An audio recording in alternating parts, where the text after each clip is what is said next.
Israel has bombed Iran again, and many believed that this was the end of the conflict. But let me explain why this is just the beginning. For those who were truly watching, it was anything but unexpected, because now Trump is back.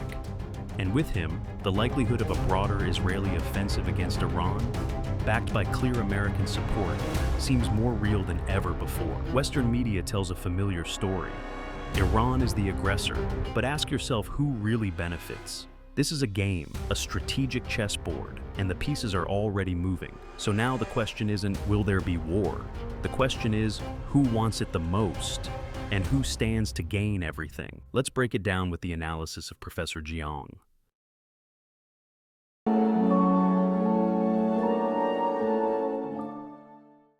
So there are three major forces that are pushing the United States towards war with Iran.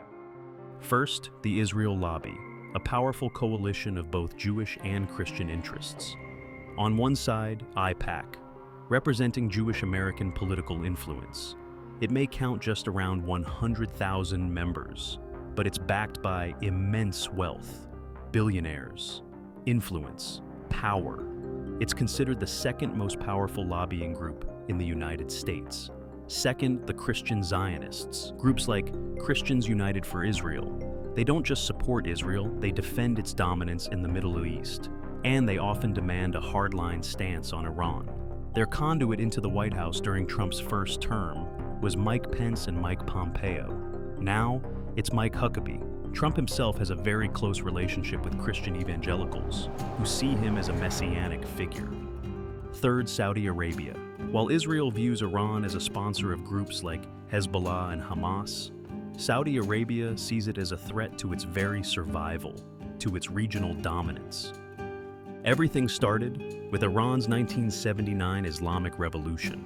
Iran transformed into a powerful Shiite theocracy, one that didn't just rule, but sought to export its revolution. And that directly threatened Saudi Arabia's role as the Sunni leader of the Islamic world and guardian of Mecca and Medina. The war in Yemen exposed just how vulnerable Saudi Arabia truly is.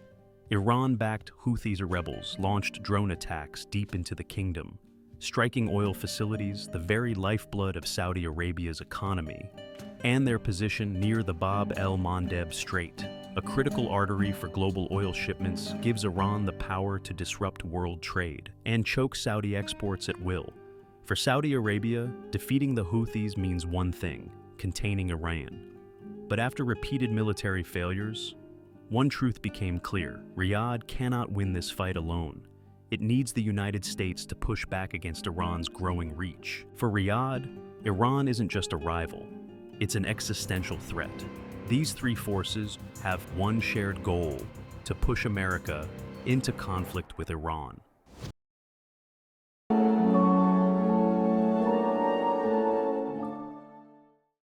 How these three forces manifest themselves is through Trump, okay? So basically Trump is their champion. During Trump's first term, their influence was undeniable. He withdrew from the Iran nuclear deal, a key step toward peace. He moved the U.S. Embassy to Jerusalem, a major provocation in the Middle East. He turned a blind eye to Saudi Arabia's role in the murder of journalist Jamal Khashoggi, and maintained a warm, strategic relationship with MBS. Perhaps most notably, he backed the Abraham Accords, an ambitious effort to unite Israel and other Arab nations against Iran. But the most dramatic moment came in January 20. Trump ordered the assassination of General Qasem Soleimani, the powerful head of Iran's Quds Force. It was a move that pushed both nations to the brink of war, a moment that made one thing clear: the stakes have never been higher.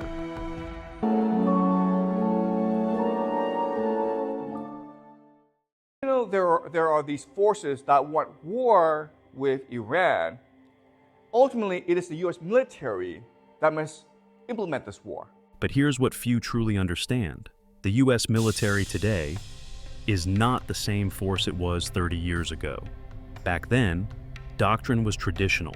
Three principles guided every war effort: mass forces, avoid encirclement, protect supply lines, and just as importantly, wars depended on public support.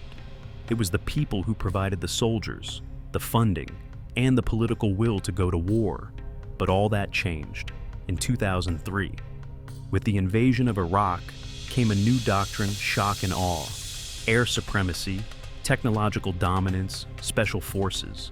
Wars could now be fought quickly, with precision, and without the need for political consent. The message was clear: the US could win wars anywhere, anytime, against anyone. But then came the test, Operation Prosperity Guardian. Just a few months ago, Houthi rebels in Yemen began attacking commercial ships in the Red Sea, threatening global trade, challenging American power. The US responded with a massive naval deployment, a show of strength. But did they succeed? No. Despite superior air power, despite elite special forces, despite cutting-edge technology, they couldn't defeat a relatively small rebel group. The American military has no solution. Why? Because they don't have the forces necessary in order to undertake an operation against the Houthis. Not enough infantry, not enough ships, not enough presence on the ground. They relied on AIR, on tech, on elite units. But without boots on the ground, they couldn't solve the problem. And in that failure, the illusion of dominance was shattered.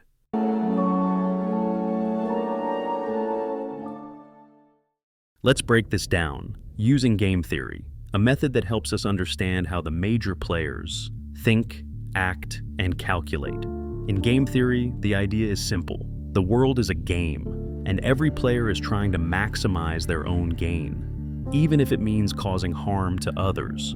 So, why would the United States send 100,000 troops into Iran? Let's look at the players. First, the US.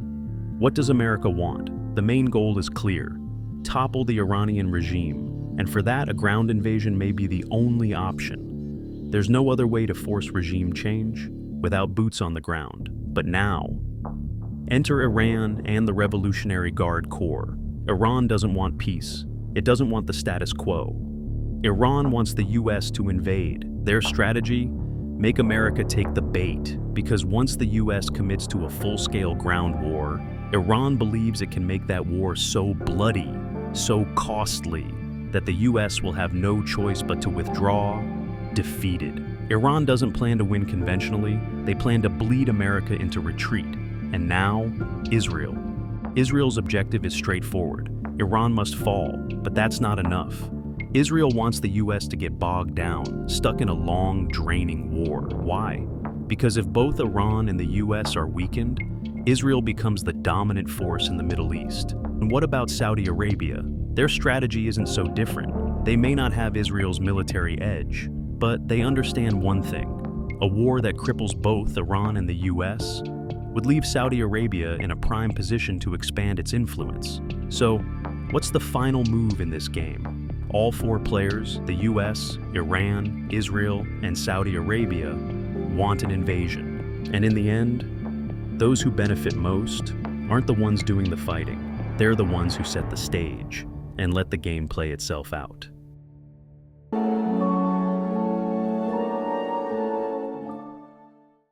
This war between Iran and the United States is not a distant possibility. The recent bombing, it wasn't the finale, it was the prologue, a brief pause in a much larger plan. And maybe that plan won't unfold today or tomorrow, but the perfect moment might just be 27, the end of Trump's next term, because a war at that time could serve many purposes. It could unite the nation, consolidate power, and like Roosevelt in another time, justify a break from constitutional limits. So, the question is no longer, will there be a war? The question is, who will want it most? And who will profit from it the most? This video was created in alignment with the lessons and ideas taught by Professor Jiang Xueqin, as presented on his YouTube channel. We thank him for the inspiration and the insight that helped shape this work.